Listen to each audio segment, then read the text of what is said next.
Lloyd Robertson. Reporting tonight, Lisa Leflam. Good evening. We begin tonight with Hurricane Earl because it is growing fast and heading straight for Atlantic Canada. The Category 4 could hit the shore by Friday. Earl is already roaring through the Caribbean, ripping roofs off houses and packing winds of 200 kilometers an hour. CTV's Atlantic Bureau Chief Todd Battis is following the storm tonight. Islands in the Caribbean lashed by the weapons of weather. Earl's pounding rain and driving winds gusting 280 kilometers an hour whip up waves, beach boats, and chase people into emergency shelters. A major hurricane roaring from a Category 2 to 4 in half a day. Up next, the North American East Coast. U.S. beaches brace for Earl while still dealing with the effects of Hurricane Danielle. Along the coast, lifeguards pulled swimmers from dangerous riptides. At least 2 deaths blamed on the storm. Waves knocked me down. Once they knocked me down, I was out. From Cape Hatteras to Cape Cod, they wait. While early and capable of changing course, CTV meteorologist Cindy Day has Earl heading directly towards the Maritimes. A ridge of high pressure south of the lower Great Lakes should give it a little bit of a kick eastward, and then it seems to be on a straight line for the South Shore area of Nova Scotia. Usually colder Canadian seas slow the progress of hurricanes, sapping their strength as they head north. That's less likely now because the water temperature is 2 degrees higher than normal. There doesn't seem to be anything that will happen that will change that track dramatically. If Earl doesn't make land in the States, it would continue to race north, coming ashore in Nova Scotia as a Category 1, even 2, late Friday. So they're getting some good winds there. At the Canadian Hurricane Center, they watch it and another system, a tropical storm following Earl's track, likely to become Hurricane Fiona.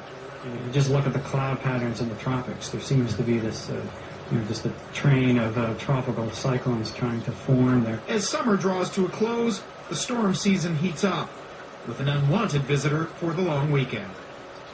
As meteorologist Cindy Day noted, there's a cool weather system moving east that could blow the hurricane off the U.S. coast. Down there, they're calling it a Hail Mary play.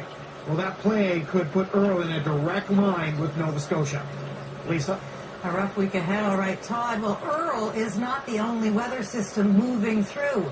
The water temperature is warmer than normal, and so is the air, much warmer. The record-breaking heat this summer is holding firm, and in some places it's reached the danger point. In southern Ontario today, health officials even issued an extreme heat alert, extremely rare this late in the summer. CTV's John Venevalley-Rao has the details.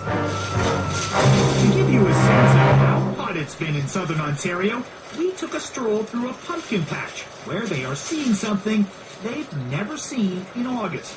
There's an awful lot of orange ones. An awful lot of pumpkins ready for harvesting 2 months before Halloween. We're still picking blueberries. We have never had blueberries for picking at the same time you can come and pick your jack-o'-lantern. The spring and summer, so mild, crops have been running weeks ahead of schedule. In fact, unusual scenes like this are just the product of a year that experts say may go down as the hottest on record in Canada. And in Toronto today, something almost unheard of so close to September. Health officials issuing an extreme heat alert. The likelihood of somebody dying as a result of the heat is much higher now than it would have been under a regular heat alert. The city opening up cooling centers with 3 days of temperatures above 30 in the forecast. And even though with the humidex it felt like 40, some weren't complaining. This weather is a blessing. I mean, I don't know how many more days we're going to get of this. Outside Montreal, though, where these kids headed back to school and temperatures nearly 10 degrees above normal, their parents said it seemed a bit strange. It's too early. They still feel the summer, so, and the heat wave doesn't help today. A heat wave rolling across the Maritimes, too, and a concern at this school, which doesn't have air conditioning and classes set to resume on Thursday. Right now, without students in this room, it's probably 32 degrees. You put the kids in here for 4 or 5 hours, temperature's probably going to be in the high 30s.